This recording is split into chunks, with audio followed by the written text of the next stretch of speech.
राधे राधे। आप सभी को भादो मास के शुक्ल पक्ष की एकादशी की हार्दिक शुभकामनाएं। आज बामन एकादशी है। इस एकादशी को हम परिवर्तनी एकादशी तथा जयंती एकादशी भी नाम से जानते हैं। आज की एकादशी बहुत ही लाभदायक है। जो भी मनुष्य नीच पापी इस एकादशी का व्रत करते हैं उनका बहुत उद्धार होता है। यदि कोई धर्मपरायण मनुष्य भी इस एकादशी की व्रत करते हैं, पूजा करते हैं, तो उनको भी बहुत ही अच्छा फल प्राप्त होता है। और आज ही के दिन भगवान विष्णु ने सोते हुए अपने करवट को बदलते हैं। इस व्रत के दिन हमारे लिए रात को जागरण करना चाहिए, जिससे हमें समस्त पापों से मुक्ति मिलती है।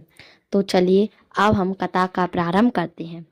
एक बार धर्मराज युधिष्ठिर बोले, हे भगवान, भादो माह के शुक्ल पक्ष की एकादशी का नाम तथा विधि क्या है, मुझे विस्तार पूर्वक कहिए। श्री कृष्ण भगवान बोले, हे राजा श्रेष्ठ, इस एकादशी को वामन एकादशी, परिवर्तनी एकादशी तथा जयंती एकादशी के नाम से जानते हैं। इसकी कथा के सुनने से मात्र ही समस्त पापों का नाश हो जाता है। इस जयंती एकादशी की कथा से नीच पापियों का उद्धार हो जाता है। यदि कोई धर्मपरायण मनुष्य भी इस एकादशी के दिन मेरी पूजा करता है तो मैं उसे समस्त संसार की पूजा का फल देता हूँ।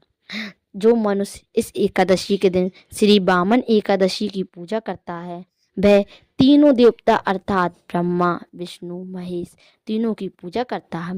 इस एकादशी के दिन श्री भगवान विष्णु अपना करवट बदलते हैं, इसलिए इसे परिवर्तनी एकादशी कहते हैं। इस पर श्री युधिष्ठिर बोले, हे भगवान, आपके वचनों को सुनकर तो मुझे महान संदेह हो रहा है कि वे किस प्रकार सोते हैं और करवट बदलते हैं तथा उन्होंने बलि को क्यों बांधा है। वामन रूप धारण करके क्या क्या लीलाएं की हैं, मुझे बताइए। श्री कृष्ण बोले, त्रेता युग में बलि नामक दानव कुल में उत्पादन एक राजा रहता था।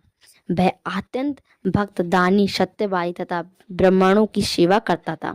इसी भक्ति के प्रभाव से ही वह स्वर्ग के राजा इंद्र के स्थान पर राज करने लगा।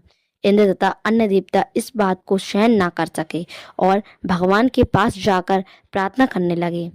अंत में भगवान ने वामन रूप धारण किया और बलि के द्वार पर जब पहुंचे, बलि के कहने पर उन्होंने कहा, हे राजन, तुम मुझे 3 पैर भूमि दे दो तो इससे तुम्हारे लिए 3 लोक का दान फल प्राप्त होगा। राजा बलि ने इस छोटी सी याचना को स्वीकार कर लिया और भूमि देने को तैयार हो गए। वामन ने अपने आकार को बढ़ाया और भूलोक में पैर, भुवलोक में जांग और स्वर्गलोक में कमर, महलोक में पेट, जनलोक में हृदय, तपलोक में कंठ और सत्यलोक में मुख रखकर अपने सिर को ऊंचा उठा लिया। और फिर उन्होंने राजा बलि को पकड़कर पूछा कि हे राजन, अब मैं तीसरा पैर कहाँ रखूं। इतना सुनकर राजा बलि ने अपना सिर नीचे कर दिया।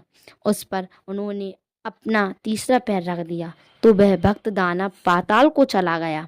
उसे अत्यंत विनती पाकर विष्णु भगवान बोले, हे बलि, मैं सदैव तुम्हारे पास ही रहूंगा। भादो माह के शुक्ल पक्ष की परिवर्तनी नामक एकादशी के दिन तो उनकी एक प्रतिमा राजा बलि के पास रहती है और एक क्षीर सागर में शेष नाग पर शयन करती है। इसी एकादशी को विष्णु भगवान सोते हुए करवट बदलते हैं। इस दिन चावल और दही सहित रूप का दान किया जाता है। इस दिन रात्रि में जागरण करने से मनुष्य के समस्त पापों से मुक्त होकर स्वर्गलोक को जाता है।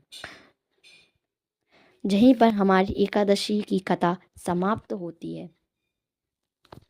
तो मित्रों, आज के दिन हमारे लिए किस चीज़ का फरार करना चाहिए? आज के दिन हमारे लिए बालम ककड़ी का फलार करना चाहिए, जिससे हमें गूंगा की योनि से मुक्ति मिलती है। यदि आप भी एकादशी का व्रत करते हैं तो हमारी वीडियो को लाइक करें, चैनल को सब्सक्राइब करें। धन्यवाद। राधे राधे।